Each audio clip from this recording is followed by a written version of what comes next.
¿sí? Nosotros terminamos lo que es diuréticos, entonces vamos a continuar con la primera parte de fármacos hipoglicemiantes. Vamos a hablar de insulinas y sus análogos primero. Si nosotros hablamos de la insulina, nos referimos a esa hormona que normalmente es secretada por el páncreas, pero que en algunas enfermedades como la diabetes mellitus un poco comprometida, tanto en la diabetes tipo 1 como en la diabetes tipo 2, ¿sí? Entonces la industria farmacéutica lanza la posibilidad de nosotros tener insulinas que podían tener tres clases de orígenes. Teníamos insulinas de origen totalmente natural, pero hoy día tenemos ya solamente la semisintética y la sintética, ¿sí? Y hay muchas clases de insulina para usar en los estas insulinas se pueden clasificar hoy día de acuerdo al tiempo que dure su efecto, de acuerdo al tiempo de acción. Y de acuerdo a esa clasificación tenemos tres grandes clases. Tengo las insulinas que son de acción corta o también se le puede decir insulinas de acción rápida. Tengo a las insulinas que son de tiempo prolongado de acción y tengo a las insulinas de tiempo intermedio, de acción intermedia. Y estas insulinas podemos utilizar en el paciente con diabetes tipo 1, que es un paciente que tiene el páncreas destruido por una enfermedad autoinmune. Entonces, ese páncreas no produce más insulina. También es útil en la diabetes tipo 2. En la diabetes tipo 2 nosotros podemos usar la insulina cuando ya no exista una respuesta a los medicamentos orales, cuando el paciente tenga un valor de hemoglobina glicada muy elevado. Podemos usar también durante los episodios de descompensaciones como crisis de hiperglicemia, cetoacidosis diabética, el estado hiperosmolar no cetóxico. También usamos insulina para la diabetes mellitus gestacional. Como la insulina no pasa la barrera placentaria, es para el bebé. Tampoco se excreta en la leche materna y entonces es inocua para el bebé lactante. Por eso podemos usar tanto en el embarazo como durante la lactancia. Y también podemos indicar la insulina si de repente yo tengo una afectación pancreática que pueda comprometer la secreción insulínica, como es el caso de los pacientes que tienen pancreatitis crónica, que pasaron por una cirugía pancreática.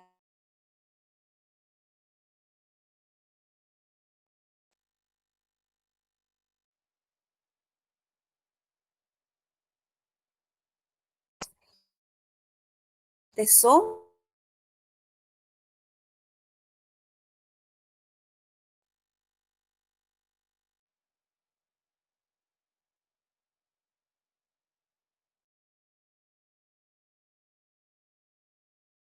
poder tratar.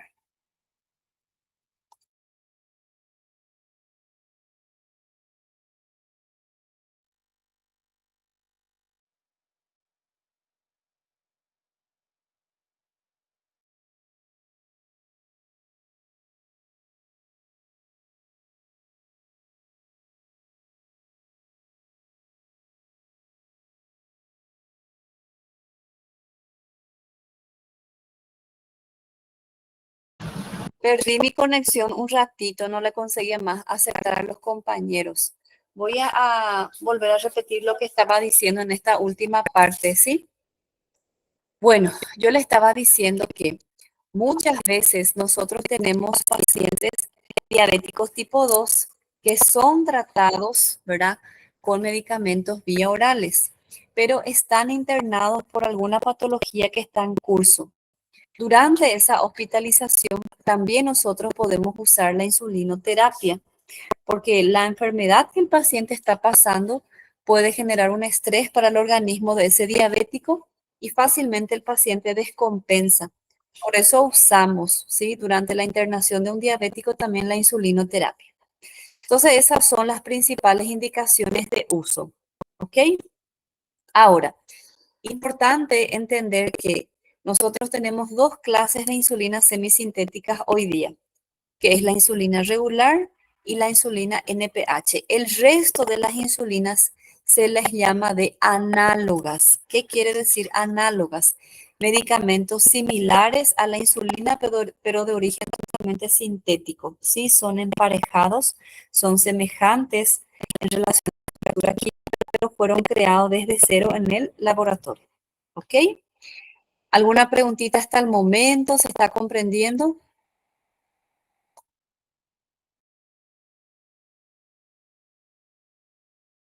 ¿Alguna duda? ¿Algo que quieran preguntar?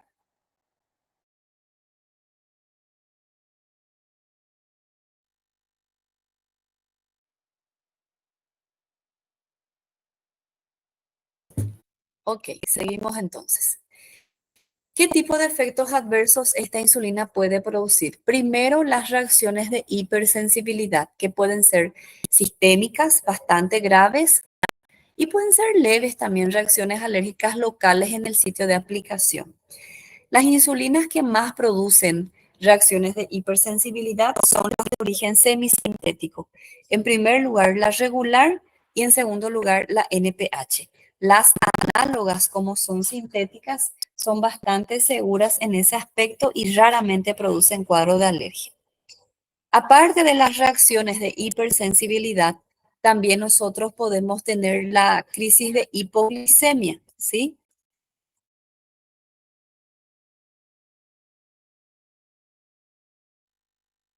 Las reacciones de hipoglicemia pueden acontecer en el paciente, por ejemplo, si se aplica en sobredosis, si se administra mayor cantidad de insulina de lo que necesita para ese momento, si de repente el paciente estando en ayunas, en jejum, se aplica la insulina, si de repente el paciente hace una dieta muy restricta de carbohidratos y sigue utilizando la insulina. En esas situaciones, de forma más fácil, el paciente puede tener una crisis de hipoglicemia.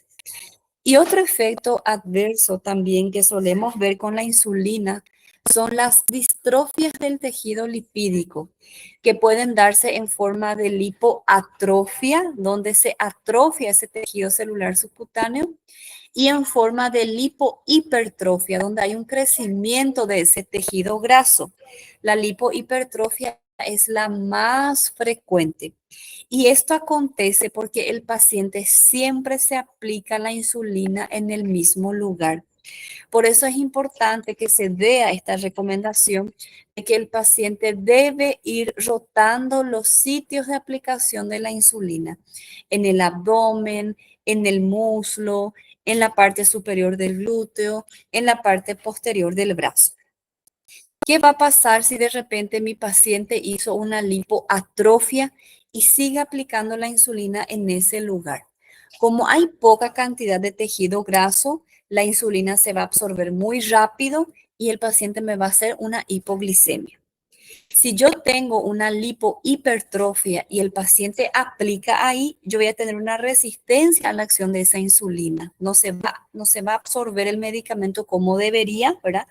Y ahí yo no voy a tener el efecto deseado. Por eso es importante la recomendación de ir rotando.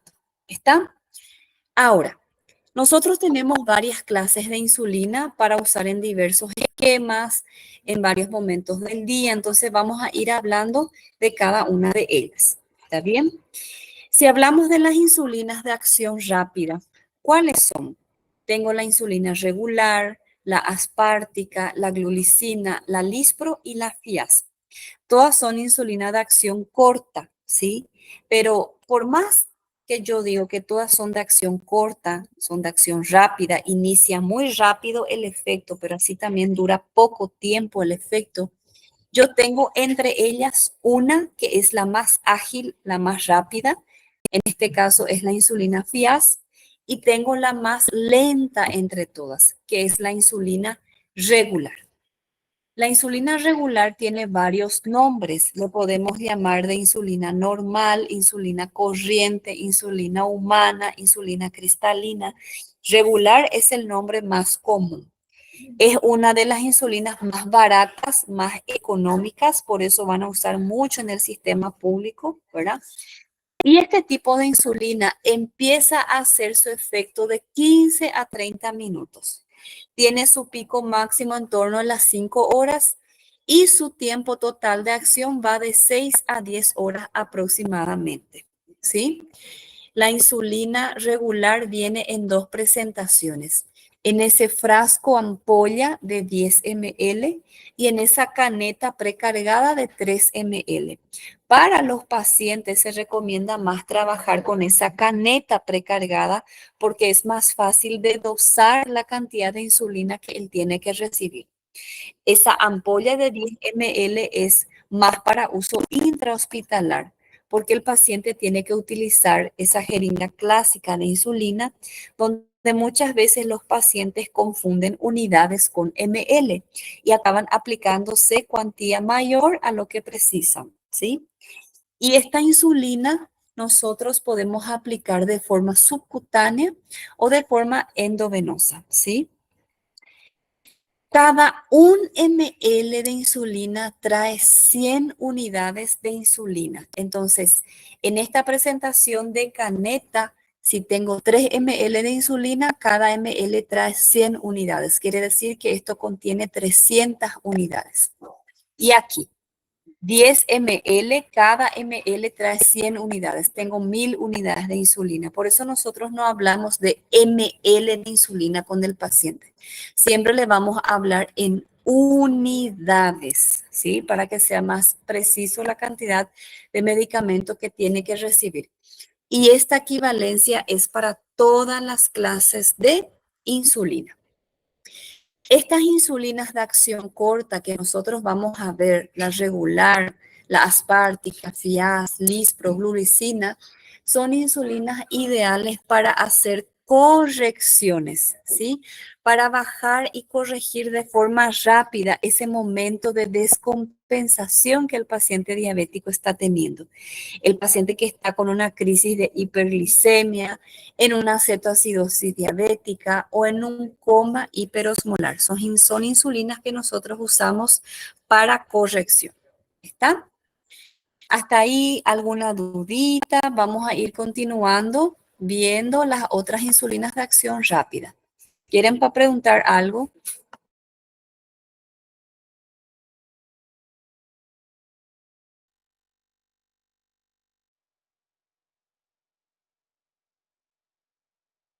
¿Todo bien? ¿Podemos seguir?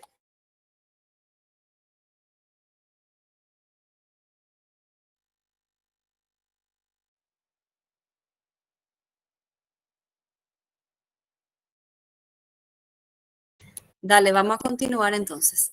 Después tenemos a la insulina aspártica, que era la ultra rápida. Ahora tenemos una reciente que se llama Fiasp, que es más rápida de nuevo que esta. La insulina aspártica también es una insulina de tiempo prolongado, pero ella tiene un efecto más rápido que la regular. Empieza a hacer su acción ya a partir de los 10 minutos que se aplicó, tiene su pico máximo a la 1 hora y el tiempo de acción no va más de 3 horas, no dura más de 3 horas. También tengo en la ampolla de 10 ml y en la caneta precargada de 3 ml. Y también se puede administrar tanto de forma subcutánea como de forma endovenosa. Como ella es, ¿verdad?, de inicio muy rápido de acción, si se va a administrar de forma endovenosa, siempre es importante que se haga mediante bomba de infusión para ir controlando, ¿verdad?, la glicemia del paciente.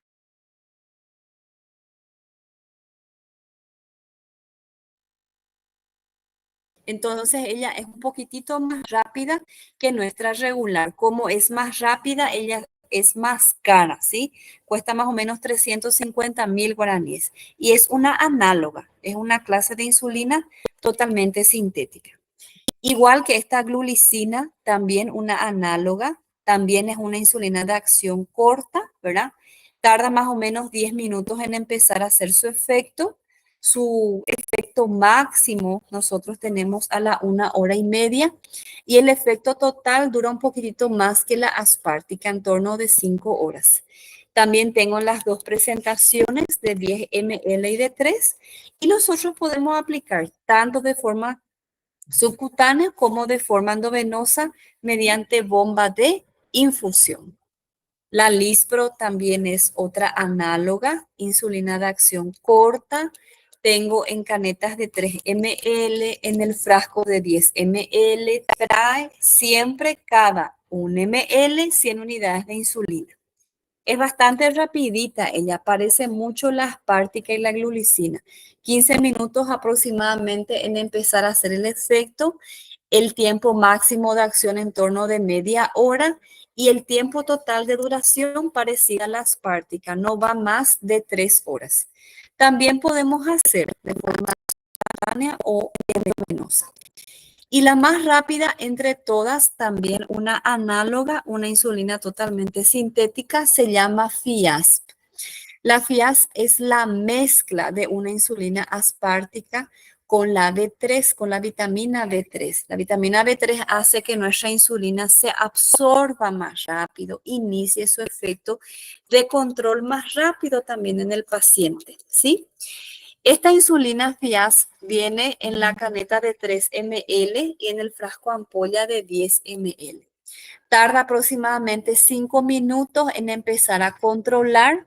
Nosotros ya tenemos el efecto así de la mejor concentración plasmática en torno de media hora y la duración del efecto total no allá de 1 hora. Nosotros vemos que cuando usamos una insulina Fiasp, después de la 1 hora de haberse aplicado, empiezo de nuevo a tener un aumento en el valor de glicemia. Entonces el efecto no va más allá de la 1 hora, ¿sí? Fiasp es también una análoga, una insulina sintética y mucho más caro que la aspartica, en torno de 500.000 guaraníes. Entonces, recordar, insulinas de acción corta, Fiasp, Lispro, glulicina, aspartica y la regular nosotros usamos para correcciones de hiperglicemia, para bajar rápido la glicemia del paciente cuando esté descompensado.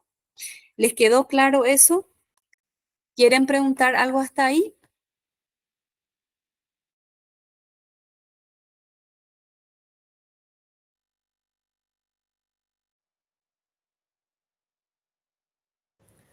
Dale. Después nosotros tenemos una insulina de tiempo intermedio, que no es muy corta ni es muy prolongada. Y se llama NPH. Eso significa insulina protamina neutra.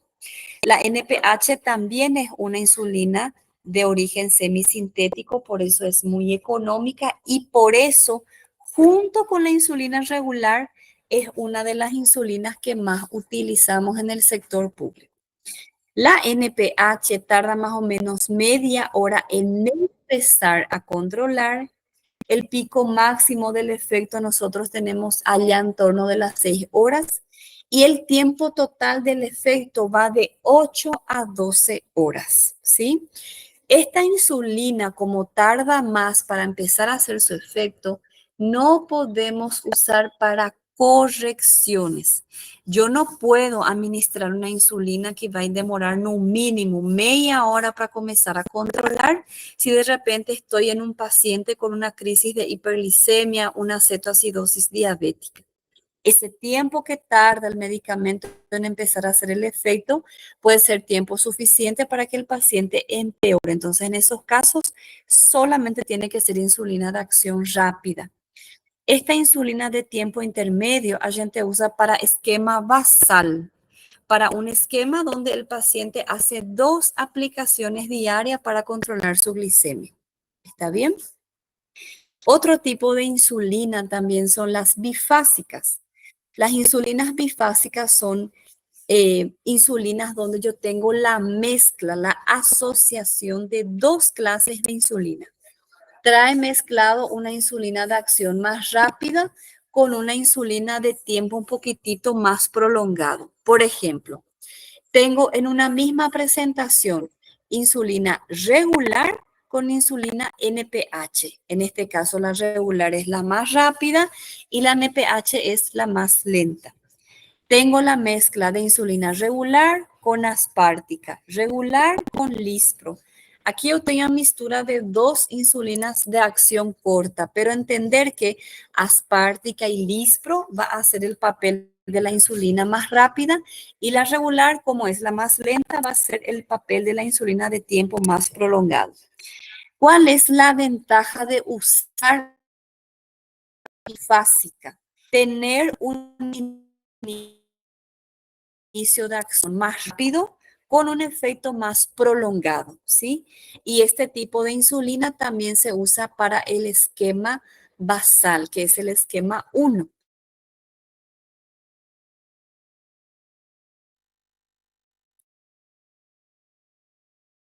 Tiempo mínimo 1 hora en empezar a controlar, ¿verdad? Eso se deposita en el tejido celular subcutáneo del paciente y de a poquito se va liberando a la sangre. Y el efecto dura 24 hasta 28 horas. Una sola aplicación por día y le mantiene controlado el día entero al paciente. Estas insulinas fueron creadas para los pacientes diabéticos que tenían problemas de visión, trastornos motores y que le dificultaba aplicarse la insulina varias veces por día. Y hay 3 clases. 2 son prolongadas y una es ultra prolongada, ultra lenta. ¿Cuáles son las 2 insulinas de tiempo prolongado? Insulina de Temir, insulina glargina y la que es ultra lenta es la insulina de Glubec, que dura en torno de 40 horas su efecto. Las 3 son insulinas sintéticas, ¿sí? Son análogas. Yo tengo en ampolla de 10 ml y en la caneta de 3 ml. Entonces el paciente se aplica una sola vez por día. Se puede aplicar en cualquier momento del día, pero siempre les recomendamos que se aplique a la noche antes de dormir. De esa manera no interfiere en sus actividades cotidianas. Esta de Glubec, por ejemplo, también es una insulina de acción prolongada. En realidad es ultra lenta, dura más de 40 horas, ¿verdad? Por hasta 42 horas dicen los estudios. Y ella fue creada para los pacientes que tienen dificultad de aplicarse la insulina todos los días a la misma hora, como médicos, enfermeros, bomberos, policías, pilotos de aviación, ¿verdad? Por el tipo de trabajo que tienen y el horario un poco no rutinario. Entonces, en el caso que pase el tiempo de aplicarse, el medicamento le sigue protegiendo. También es una sintética, ¿verdad? Se aplica una sola vez por día y actualmente tenemos así en las canetas precargadas de 3 ml. Se aplica de forma subcutánea. Estas se aplican de forma subcutánea. Estas insulinas que nosotros vimos, la intermedia NPH, las bifásicas, las de tiempo prolongado y la ultralenta son para esquema basal, para darle esa base de insulina por día al paciente. No usamos más rápida, que son las ideales para correcciones. Tenemos las de tiempo intermedio y las prolongadas, que son para el esquema basal, para darle esa base de insulina por día a ese organismo. Y ahí tenemos medicamentos que van a potencializar el efecto de la insulina, por ejemplo, salicilatos, anabolizantes, inhibidores de la monoaminoxidasa, que son antidepresivos, los antihipertensivos IECA, ansiolíticos como la fluoxetina, son medicamentos que dejan más potente a la insulina. Entonces, fácilmente el paciente nos puede hacer hipoglicemia. En ese caso, tratar de atender bien la dosis y empezar a la dosis mínima recomendada para evitar, ¿verdad?, que tengamos crisis de hipoglicemia. Sin embargo, tenemos otras clases de medicamentos que disminuyen el efecto de la insulina, como los diuréticos, especialmente de ASA, las hormonas tiroideas y los corticoides. Son medicamentos que le dejan al paciente hiperglicémico, entonces muchas veces la cantidad de insulina que nosotros administramos no suele ser suficiente. ¿Ok? Hay muchos más medicamentos que presentan interacciones, pero estos son los principales. ¿Están entendiendo? ¿Alguna preguntita hasta el momento? ¿Cómo estamos?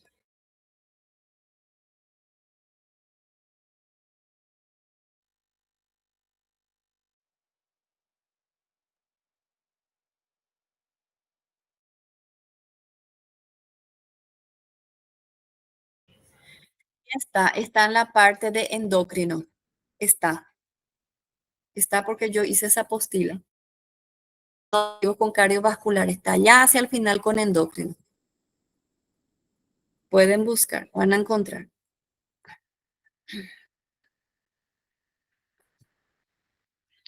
¿Alguna preguntita sobre nuestra clase? ¿Algo que no comprendieron, que quedó con duda?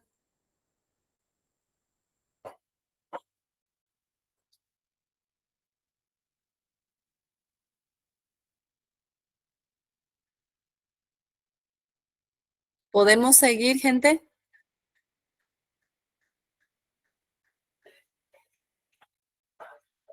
¿Seguimos entonces? Bueno, tenemos varias clases de insulina para utilizar en diferentes tipos de esquemas de insulinoterapia. Tengo el esquema de doble terapia, de 2 aplicaciones por día. Este esquema le llamamos esquema basal, ¿sí? Les voy a poner acá al lado. Esquema basal. El esquema basal es un esquema de 2 aplicaciones diarias. Es el más fácil, pero no es el más utilizado porque no ofrece un buen control, ¿sí? Pero vamos a aprender. Eu vou fazer aqui un espacio como si fuese meu cuadro, ¿tá? Para explicar el esquema basal.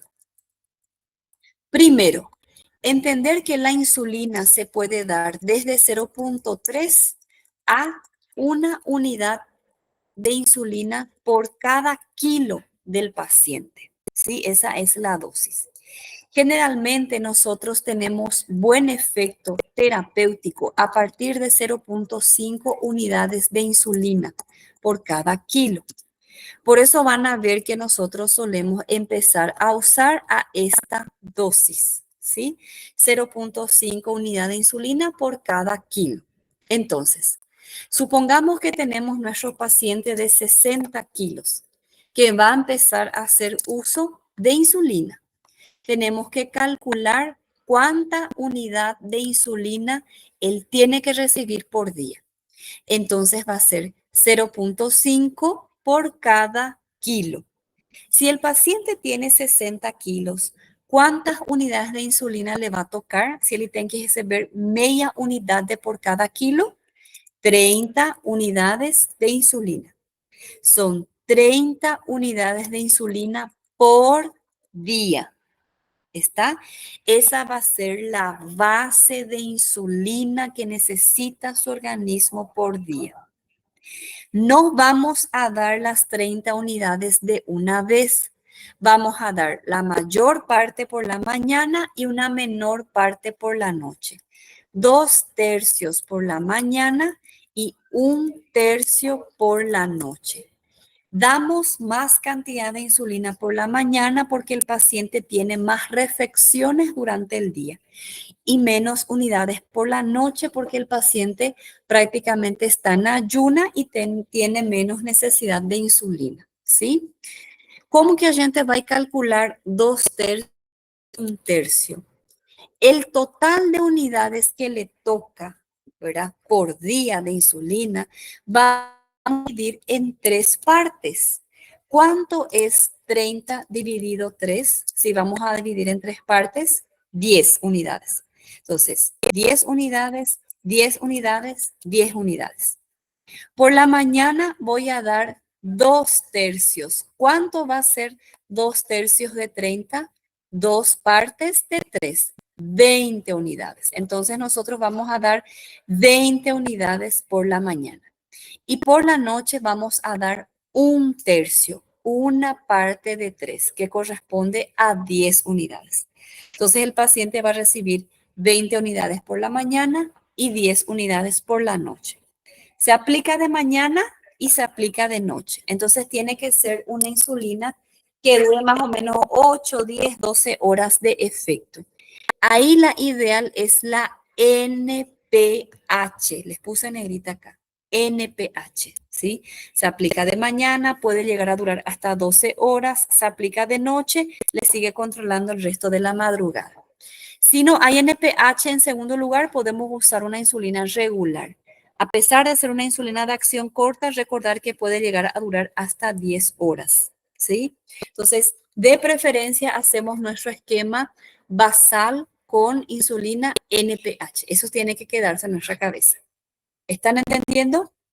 Entonces, del esquema tenemos que conocer la cantidad de insulina que el paciente va a recibir por cada kilo, que son 0.5, llegar a entender cuánto es el total de insulina que el paciente tiene que recibir por día, entender que yo tengo que saber 2/3 por la mañana y saber cuánto corresponda 1/3 por la noche y qué tipo de insulina es ideal. Ejercicios de esquemas de insulinoterapia y esto se va a evaluar. Se aprendieron a ver la cantidad de insulina por peso, la cantidad de insulina que va a recibir por día, si dejan claro cuánto va a dar por mañana y por la noche, qué tipo de insulina va a ser. ¿Ok? Ese es el esquema basal. ¿Entendieron el esquema basal?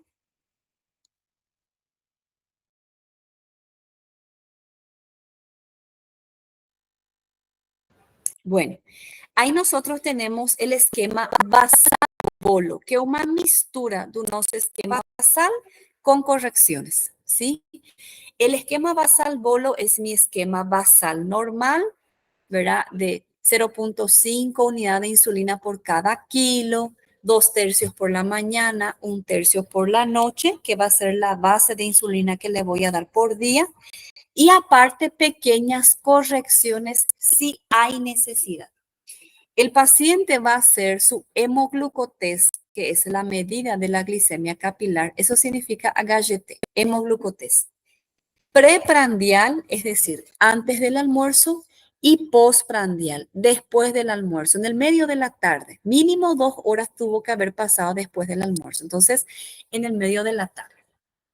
Si el valor de la glicemia en esos momentos está elevado, el paciente se va a aplicar de nuevo un poquitito más de insulina, pero en este caso son pequeñas cuantías, 2, 4, 6 unidades nomás, para corregir ese exceso de glicemia que está ahí en el momento. Y para la corrección tiene que ser regular, lispro, aspartica, fiaz, glulicina, no importa cuál, mas tem que ser más rápida para controlar rapidito ese valor que está desregulado. Entonces, se aplica de mañana, se aplica de noche su dosis basal con su NPH normal. Antes del almuerzo y en el medio de la tarde, mide su glicemia capilar. Si está elevado, se aplica la insulina. Si no está elevado, no precisa aplicar. Quiere decir que está controlado. ¿Cuáles son los valores para corrección? Si la glicemia está de 150 a 200, se aplica 2 unidades. Si está de 201 a 250, 4 unidades. Si está de 251 a 300 miligramos, 6 unidades. Si está por arriba de 300, no se recomienda que el paciente se corrija en la casa, porque hay que verificar primero si no está entrando en cetosis, corregir el potasio, si no vamos a empeorar la hipopotasemia del paciente. Van a ver en fisiopatología que hay que corregir el potasio primero antes de hacer una corrección con insulina, ¿sí? Y arriba de este valor hay ese peligro. Entonces, si está por arriba de 300, que no se corrija solito, que vaya a un centro de salud y ahí nosotros vamos a verificar si hay ya un estado de cetosis, se corrige el potasio y después se hace la insulinoterapia. Si de repente el paciente estaba con su valor de glicemia de 180, bueno, se va a aplicar 2 unidades nomás. Aí não é que eu vou descontar essas 2 unidades de las 10 unidades que tiene que aplicarse a la noche y ya voy a aplicar solo 8 unidades. No se descuenta, esos son dosis adicionales, ¿sí? Ese esquema basal, esa basal é su peso, essa é a base, isso daí a gente não vai mexer, ¿ok? Bueno, les quiero mostrar nomás cómo fue cambiando con el tiempo. Antes, por ejemplo, este era nuestro esquema.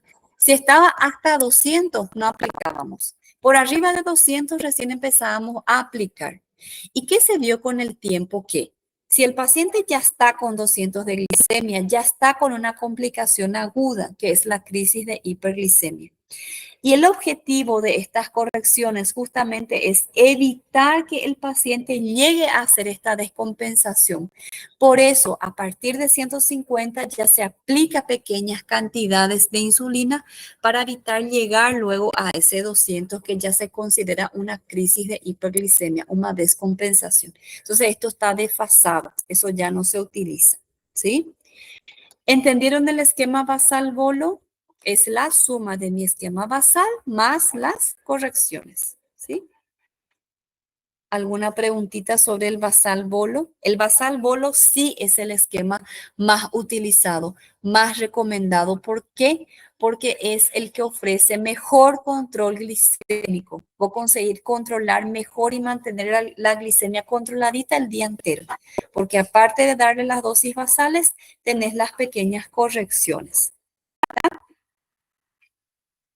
¿Alguna pregunta?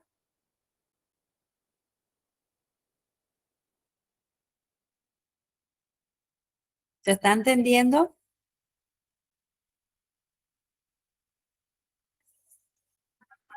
Bueno, ahí nosotros tenemos otro esquema que es el esquema de conteos de hidratos de carbono. Este tipo de esquema necesita el acompañamiento de un nutrólogo o un nutricionista que va a armar el plan al paciente de sus reflexiones. Perdón, ¿sí? Aquí yo quería aumentar. El paciente va a tener que aprender a contar todas las reflexiones que va a consumir y para cada 15 gramos de hidratos de carbono que consume se va a aplicar una unidad.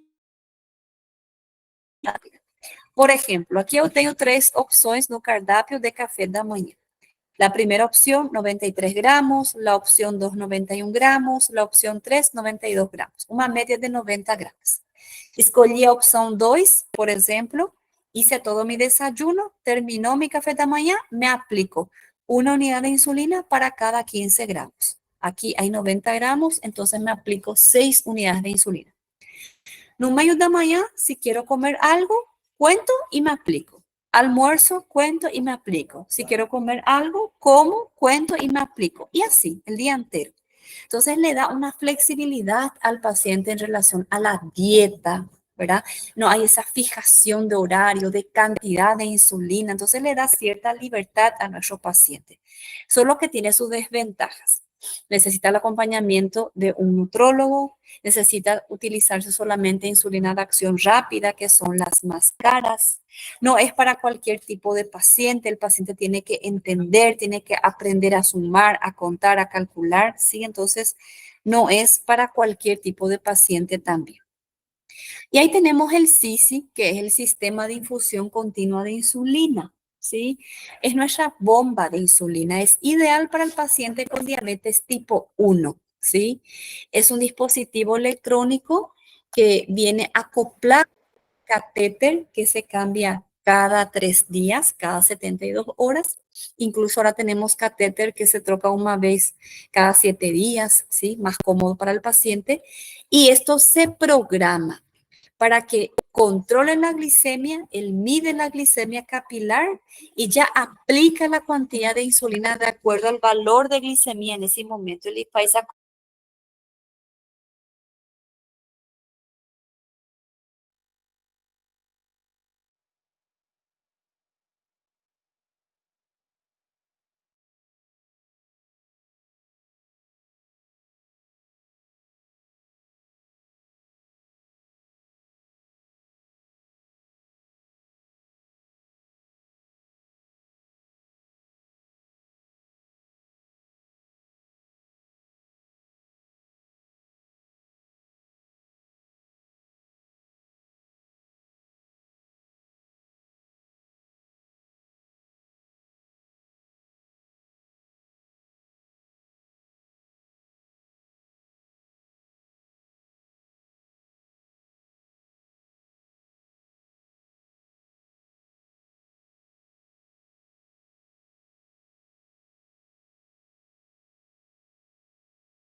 Volví, gente, se desligó mi batería, no me di cuenta que estaba por terminar y no estaba enchufado, ¿sí? Por eso se cortó por nosotros la clase.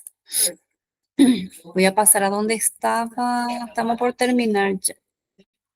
Bueno, entonces yo le estaba hablando de la bomba de infusión continua de insulina, ¿verdad? Es muy práctica porque el paciente diabético tipo 2 es un paciente que queda totalmente dependiente de la insulina. Él tiene que medir varias veces por día su glicemia, tiene que aplicarse la insulina ya de por vida. Entonces, esto le ofrece la practicidad de controlar de forma automática el valor de glicemia y corregir solito. Solo usa insulina de acción rápida, ¿sí? Es un poco caro, cuesta en torno de $400 y él viene con un aplicativo que el paciente puede acompañar en el celular y ver su registro. Si tuvo alguna crisis de hipoglicemia, de hiperglicemia, cuál fue el valor de insulina mayor que necesitó, en qué momentos del día hace más picos, toda esa información se le puede brindar. Es espectacular, ¿verdad? Y hay a veces, por ejemplo, nosotros vamos a ver que la insulina se usa junto con el medicamento vía oral para mejorar el control de la glicemia en los pacientes que son un poco rebeldes al tratamiento, ¿verdad? Y como yo voy a asociar dos tipos de antidiabéticos, hay mayor peligro de hipoglicemia. Entonces, en el caso que vamos a usar la insulina junto con una metformina u otra clase de hipoglicemiante, se recomienda empezar con 10 unidades nomás de insulina y su dosis normal de medicamento vía oral. Ahí, por ejemplo, les puse la metformina de 500 miligramos que se usa de mañana y de noche. Y yo voy aumentando, si hay necesidad nomás, de 2 en 2 unidades, ¿verdad? Mi insulina 12, 14, 16, hasta yo encontrar el valor que sea adecuado para mantener controlada la glicemia del paciente. Entonces, de esta manera nosotros tratamos de evitar también esa hipoglicemia que puede existir. Ahora, para hablar del mecanismo de acción, nosotros tenemos que estudiar primero o conocer la fisiopatología, ¿verdad? Y yo estuve hablando hace rato con el sexto A, ellos me dijeron que todavía no dieron la fisiopatología. ¿Ustedes ya dieron en fisiopato diabetes o están todavía con endocrino suprarrenal, paratiroides y compañía? ¿Ya llegaron a dar diabetes?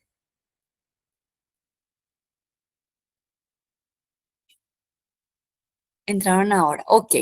Entonces, sí o sí, nosotros tenemos que conocer la fisiopatología de la diabetes para hablar del mecanismo de acción, ¿sí?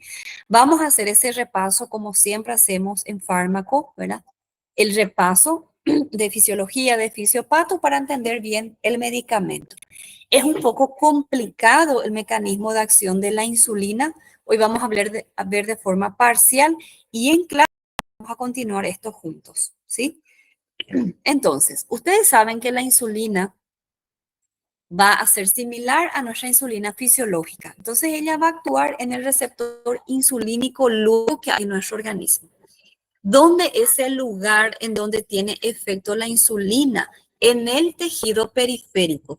Tejido periférico son los lugares donde la insulina va a promover la captura de glucosa para usarse como fuente de energía. Cuando hablamos de tejido periférico, entendemos que es el músculo, hígado y tejido adiposo. En cada célula de ese tejido periférico hay un receptor para la insulina. Entonces, cuando nosotros aplicamos la insulina se distribuye en la sangre, llega al receptor insulínico, se une al receptor y estimula. Y ahí comienza a acontecer una secuencia de eventos que permite que la glucosa, que también está pasando por la sangre, pueda capturarse y utilizarse como fuente de energía ahí, dentro de la célula. ¿Está? Entonces, a partir de aquí, nosotros vamos a hablar en la próxima clase. Vamos a hablar de fisiopatología de la diabetes tipo 1, tipo 2, focando lo que nos importa entender para fármaco y ahí vamos a complementar con el mecanismo de acción de la insulina. ¿Está? ¿Alguna preguntita, gente?